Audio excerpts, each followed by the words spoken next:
The email said all hands meeting, Building 4 auditorium, 2 p.m. sharp. That's what popped up on my screen on a Tuesday afternoon in late September.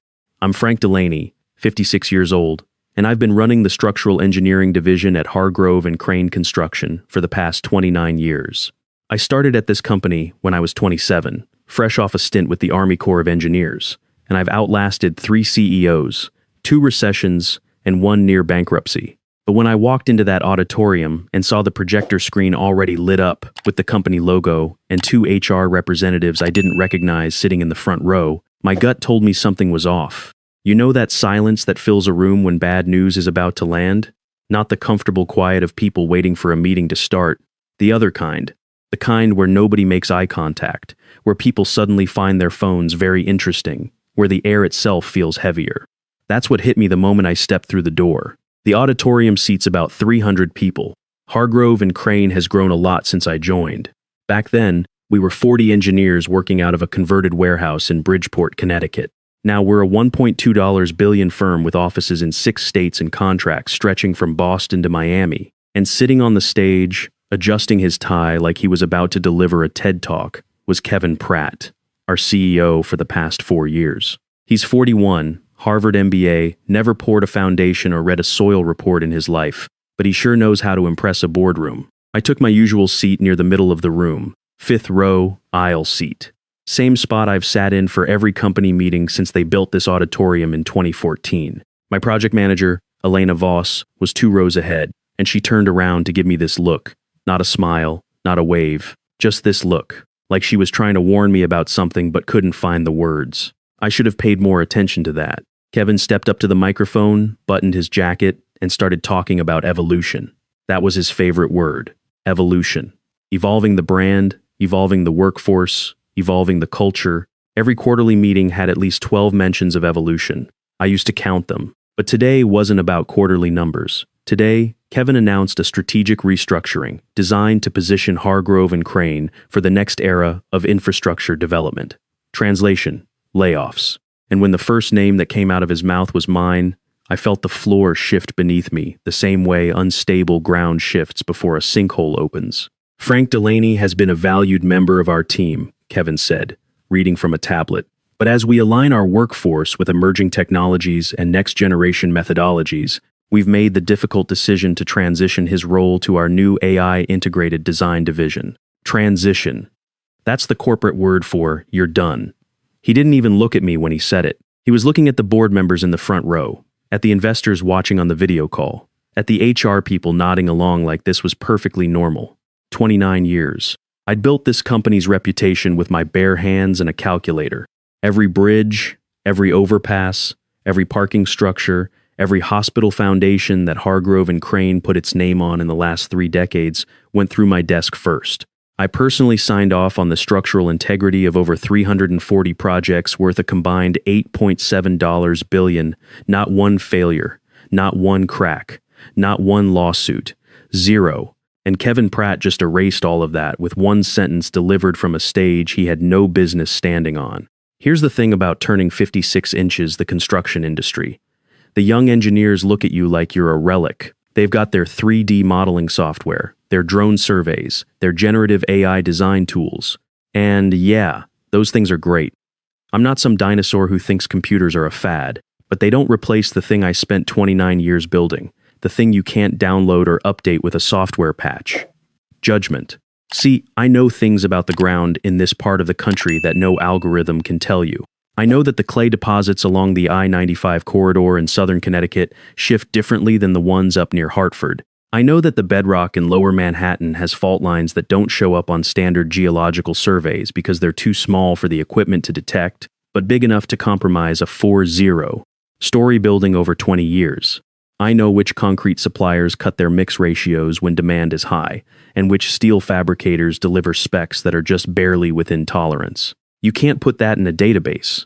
That's 29 years of showing up, paying attention, and caring enough to remember. But Kevin didn't want experience. Kevin wanted flash. Kevin wanted the kind of engineering team that looked good in a press release and impressed the investors at Meridian Pacific, the Hong Kong-based infrastructure fund that was about to pour $780 million into Hargrove and Crane's biggest project ever. the Atlantic Corridor Bridge, a 2.3-mile cable-stayed bridge connecting two barrier islands off the coast of South Carolina. This wasn't just any bridge. It was a $780 million federal and private partnership, the kind of project that makes or breaks a company's legacy, and the entire structural certification package, every load calculation, every soil analysis, every wind tolerance model, every seismic assessment, sat in a system that I had personally designed and maintained for the past 19 years. Let me explain what that means. After the 2007 I-35W bridge collapse in Minneapolis, the federal government overhauled how structural certifications work for major infrastructure projects. Any bridge project receiving federal funds over $100 million requires what's called a Tier 4 independent verification, which means a licensed professional engineer with specific project history has to personally certify every critical calculation. The PE's digital signature is cryptographically linked to the verification platform. You can't fake it, you can't transfer it, and you can't bypass it. It's literally built into federal law. I am the PE of record on the Atlantic Corridor Bridge project. My license, my signature, my verification. Nobody else at Hargrove and Crane holds the specific project certifications required to complete that package. It would take a minimum of 14 months to get another engineer certified, and the federal construction window closes in 6 months.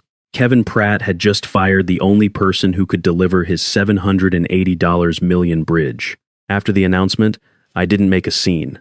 I didn't argue, didn't raise my voice, didn't ask why. I just stood up, straightened my jacket, and walked toward the exit. The room was dead quiet except for my footsteps on the linoleum. I could feel 300 pairs of eyes on my back, and I didn't turn around once. Elena caught up with me in the hallway. "Frank, wait, please." She looked like she was about to cry, and Elena Voss doesn't cry. She's managed $200 million projects without breaking a sweat. But this got to her. "I didn't know," she said. "I swear I didn't know he was going to do this. I found out 20 minutes before the meeting." "I believe you," I said. "Keep your head down, Elena. You've got 2 kids in college. Don't make yourself a target." She grabbed my arm. "This is wrong. You know it's wrong. That bridge project can't move forward without you." "I know," I said. "And pretty soon, Kevin's going to know it too." The security guard who walked me to my car was a kid named Marcus, maybe 25, 26 years old. He was apologetic, kept saying sorry, sir, over and over. I told him it was fine, not his fault, just doing his job. When we got to the parking lot, he shook my hand and said something I didn't expect. "My dad's an electrician, Mr. Delaney. He's been in the trade for 35 years. He always says the guys in suits don't understand what keeps the lights on. I think he's right." That hit me harder than Kevin's little speech. I drove home to our house in Fairfield. It's a 3-bedroom colonial that my wife Carol and I bought 22 years ago when our daughter Sophie was a baby. The mortgage has $94,000 left on it, about $1,800 a month. Sophie's in her 2nd year of medical school at Johns Hopkins, $67,000 a year. Carol works part-time at the town library, brings in maybe $28,000. My salary was $195,000. Was. Past tense. I sat in the driveway for 10 minutes before going inside. Carol was in the kitchen, making soup, and she knew something was wrong the moment she saw my face. After 31 years of marriage, you can't hide anything. I told her everything. She didn't panic. She's never been the panicking type. She just put down the ladle, sat across from me at the kitchen table, and said, "Frank, you built half the bridges in this state. They'll figure out they need you. And when they do, you make them earn it." That woman has always been smarter than me. The first call came 8 hours later. Not from Kevin. From his chief operating officer, Diana Walsh. A woman I'd worked with for 15 years before Kevin promoted her into a role she never wanted. Diana was a good engineer who got turned into a corporate mouthpiece, and you could hear the strain in her voice. "Frank, we've run into a complication with the Atlantic Corridor certification package," she said, choosing her words carefully. "Our legal team is reviewing the PE requirements, and we were hoping you might be available for a brief consulting engagement to help with the transition." Consulting engagement. That's corporate speak for we screwed up, and we need you to fix it, but we don't want to admit we screwed up. "Diana," I said, "you and I both know this isn't a complication. It's a wall. My PE license is personally tied to every calculation in that package. There's no shortcut, no workaround, and no amount of legal review that changes federal infrastructure law. Silence. Then, in a quieter voice, I told him this would happen. He wouldn't listen. I felt for her. Diana was caught between a CEO who didn't understand engineering and a federal deadline that didn't care about corporate politics. But sympathy doesn't pay my mortgage. I wish you the best, Diana, I said. But I'm not in a position to help Hargrove and Crane right now. 2 days later, the situation escalated. Kevin, in his infinite wisdom, hired an outside engineering firm to attempt an emergency recertification of the bridge project. They brought in a team of 8 engineers, rented a war room at the Marriott downtown, and started trying to reverse engineer my verification framework. What Kevin didn't understand, and what those 8 engineers discovered within 72 hours, is that Tier 4 verification isn't just a signature, it's a chain of custody. Every calculation references the previous one. Every soil test links to a specific site visit conducted by a specific licensed engineer. Every wind model is calibrated against data that I personally collected over 19 years of working in the Southeast Coastal Corridor. Pull one link out of that chain, and the entire package has to be rebuilt from scratch. Not revised, rebuilt. Starting with new soil borings, new environmental assessments, new everything. The outside firm sent Kevin a memo estimating 16 to 22 months to recertify the project. The federal construction window was 6 months away. Kevin's $780 million bridge was dead in the water. That's when the news broke. A reporter at the Charleston Post and Courier got hold of the story, probably from someone inside the outside engineering firm. The headline read, "Atlantic Corridor Bridge Project Faces Indefinite Delay After Key Engineer Dismissed." Within hours, it was picked up by the national trade press, then the financial outlets. Hargrove and Crane's stock dropped 9% in a single trading day. My phone started ringing. Former colleagues, old friends from the Army Corps, recruiters I hadn't heard from in years. And then, on a Friday evening, while Carol and I were eating leftover pasta in the kitchen, a call from an 843 area code. Charleston, South Carolina. Mr. Delaney, my name is James Okoro. I'm the Director of Infrastructure for the South Carolina Department of Transportation. I set down my fork. We've been monitoring the situation with the Atlantic Corridor project very closely, he continued. As you know, the state has significant investment in this bridge, both financial and political. The governor's office is concerned about the delays, and we've been conducting our own review of the certification requirements. I can imagine, I said. What he told me next changed everything. The state's review had uncovered something that went beyond simple delays.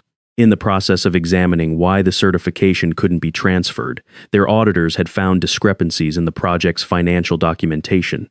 Specifically, change orders that inflated material costs by an estimated $23 million, with the excess funds routed through a network of subcontractors that, upon closer inspection, appeared to be shell companies. Kevin Pratt's restructuring wasn't just about modernizing the workforce. It was about removing the one person meticulous enough to notice that the numbers didn't add up. Mr. Delaney, Okoro said, we'd like you to meet with our forensic engineering team. Separately, the FBI's Public Corruption Unit has expressed interest in your documentation. I spent the next 3 weeks working with federal investigators and state auditors, walking them through 19 years of records. Every project file I'd ever kept, every calculation I'd ever flagged as questionable, every email where I'd raised concerns about cost overruns that didn't match material deliveries. The investigators were thorough and patient, and they treated me with a respect I hadn't felt in years. One of them, an agent named Robert Torres, told me during a coffee break that my record keeping was the most comprehensive he'd ever seen from a private sector engineer. You kept everything, he said, almost in disbelief. I'm an engineer, I told him. We don't throw things away, we document them. While the investigation unfolded quietly behind the scenes, Kevin was putting on a show for the media. He gave interviews about innovation, about the future of American infrastructure, about how Hargrove and Crane was leading the way with cutting-edge technology. He even announced a new partnership with some Silicon Valley AI firm that was going to revolutionize structural engineering. Stock bumped up 2 points on the news. That bump lasted exactly 1 week. On a Monday morning in November, FBI agents executed search warrants at Hargrove and Crane's corporate headquarters in Bridgeport and at Kevin Pratt's personal residence in Westport. They seized computers, hard drives, financial records, and phones. Kevin was photographed being escorted from the building in a blue suit, no handcuffs yet, but the image was devastating. It ran on every news outlet in the country. The charges came down 2 weeks later. Wire fraud, conspiracy to defraud the federal government, money laundering, tax evasion. The shell companies were traced back to Kevin and 2 members of the board who had been skimming from federal infrastructure contracts for at least 4 years. The $23 million in fraudulent change orders was just the beginning. The full scope of the scheme, once forensic accountants finished their work, exceeded $47 million. Every major project Kevin had touched was now under scrutiny. Every contract, every subcontractor relationship, every financial approval. And the one thing that kept coming up in every investigator's report was my verification system. The framework I'd built hadn't just protected the structural integrity of our bridges. It had created a paper trail so detailed and so interconnected that the fraud couldn't hide from it. 3 days after Kevin's arrest, my phone rang again. This time, it was Arthur Crane himself. Arthur is 78 years old, the surviving founder of Hargrove and Crane. He'd been in semi-retirement for a decade, living on his farm in Litchfield County, raising horses and avoiding corporate politics. But Kevin's arrest had pulled him back in. "Frank," he said, and his voice sounded tired, "I owe you an apology. I should have been paying closer attention. I let that boy run my company into the ground." "Arthur, it's not your fault," I said. "The hell it isn't. I hired him. I ignored the warning signs because he made the numbers look good, and I let him push out the best engineer I've ever worked with." He paused, and I could hear him breathing on the other end. Then he said something I wasn't expecting. "I'm coming back. Temporarily. The board asked me to step in as interim CEO while we sort out this mess. And the first thing I'm doing is asking you to come back. Not just to your old job. I want you to run the engineering division, Vice President of Structural Engineering, full authority over the Atlantic Corridor project and every other active contract, salary of $310,000, plus a retroactive severance package for the time you were wrongfully terminated." I sat there in my living room, looking at the stack of bills on the coffee table, looking at Sophie's med school tuition statement pinned to the refrigerator with a magnet, looking at Carol watching me from the doorway with that quiet confidence she's always had. "I have conditions," I said. "Name them." Elena Voss gets promoted to senior project manager. Marcus, the security guard, gets transferred to the facilities team with full benefits. No more contract labor. And every employee who was laid off in Kevin's restructuring gets a call with an offer to return. Arthur didn't hesitate. Done. I started the new role on a Monday. When I walked through the front doors of Building 4, the same auditorium where Kevin had fired me was empty and dark, but the engineering floor was buzzing. Elena was already there, reorganizing project files. 2 of the engineers who'd been let go in the restructuring had come back. And on my new desk, which was in the corner office I'd never wanted but now felt right, someone had left a card. It was from Marcus. "Mr. Delaney," it said, "my dad says to tell you. The guys in suits finally figured out who keeps the lights on. The Atlantic Corridor Bridge project was back on track within 6 weeks. I worked with SCDOT to secure a federal extension, personally presenting the revised certification package to the review board in Washington. They approved it unanimously. The bridge broke ground the following spring, on schedule and under budget for the first time in the project's history. Kevin Pratt pleaded guilty to 4 federal charges and was sentenced to 11 years in prison. His 2 co-conspirators on the board received 7 and 9 years respectively. Hargrove and Crane paid $38 million in restitution and fines, but the company survived. Arthur made sure of that. Sophie came home for Thanksgiving that year. She's going to be a surgeon, my daughter. Smartest person in our family by a mile. When she asked me about everything that had happened, I told her the truth. All of it. The firing, the investigation, the offer, everything. She was quiet for a moment. Then she said, "Dad, you spent 29 years building things that protect people. And when they tried to tear that down, the work you did protected you right back. That's not luck. That's integrity." Carol reached across the table and squeezed my hand. She didn't need to say anything. After 31 years, some things don't need words. The mortgage was paid off by February. Sophie's tuition was covered through graduation. And for the first time in my career, I was working for someone who understood that experience isn't a liability. It's the foundation everything else is built on. Last month, I drove across the Atlantic Corridor Bridge for the first time. It was early morning, the sun coming up over the water, casting long shadows across the cables. Carol was in the passenger seat. We didn't say much. I just drove slowly, feeling the road beneath us. Solid and sure. exactly the way I designed it. You know what I've learned after 30 years in this business? Buildings don't stand because of the people who take credit for them. They stand because of the people who show up every day, check the numbers twice, and refuse to cut corners even when nobody's watching. That's true for bridges. And, honestly, I think it's true for everything else worth building in this life. At 57, getting fired wasn't the end of my story. It was the chapter where the story finally started making sense. They say just forget. Move on like it's easy. But forgetting you feels like remembering someone I've never seen.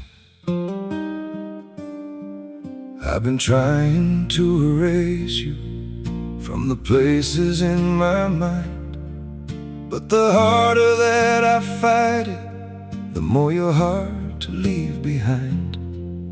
Every memory keeps slipping through the cracks I try to close, like a face I should remember, but somehow never know. Forgetting you feels impossible, like chasing something I can't hold, like trying to remember someone that I've never even known. I keep reaching through the silence for a past I can't undo, 'cause letting go of what we had feels like losing something true. Every moment turns to fragments, every thought just fades to blue, like I'm searching for a feeling that still only leads to you. Forgetting you feels impossible, like chasing something I can't hold, like trying to remember someone that I've never even known. I keep reaching through the silence for a past I can't undo, 'cause letting go of what we had feels like losing something true.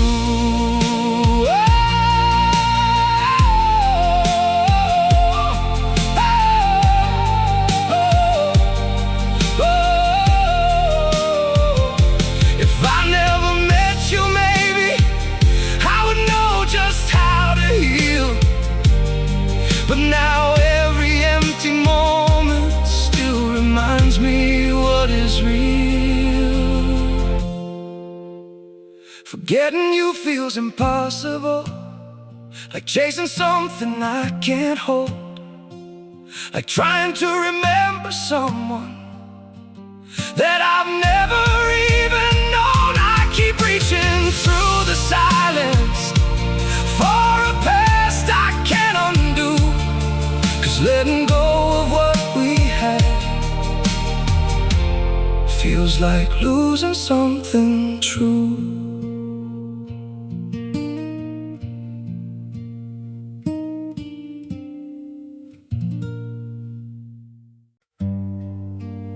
Some days feel off, like I'm standing but still falling. A little pain, a little tired, and no one to tell it all to. There are days that feel unsteady, like I'm drifting out of place. Every step just feels so heavy, with a smile I have to fake. A little hurt I keep inside me, a little weight I always hide, and 1,000 quiet worries I've been holding deep inside. There's no one here to tell it to, no one who would understand. So I carry all these feelings like they're slipping through my hands. A little broken, little lost, trying hard to just get through. All these nights I stay awake with everything I never say to you. I keep walking through the silence like it's all I've ever known. Every crowded room reminds me how it feels to be alone. There's no one here to tell it to, no one who would understand. So I carry all these feelings like they're slipping through my hands. A little broken, little lost, trying hard to just get through. All these nights I stay awake with everything I never say to you.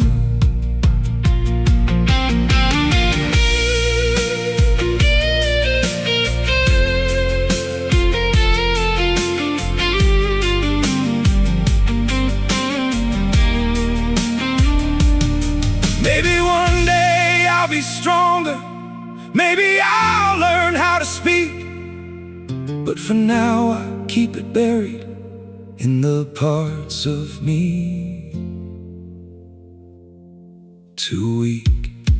There's no one here to tell it to, no one who would understand. So I carry all these feelings like they're slipping through my hands. A little broken, little lost, trying hard to just get through. All these nights I stay awake with everything I never say to you.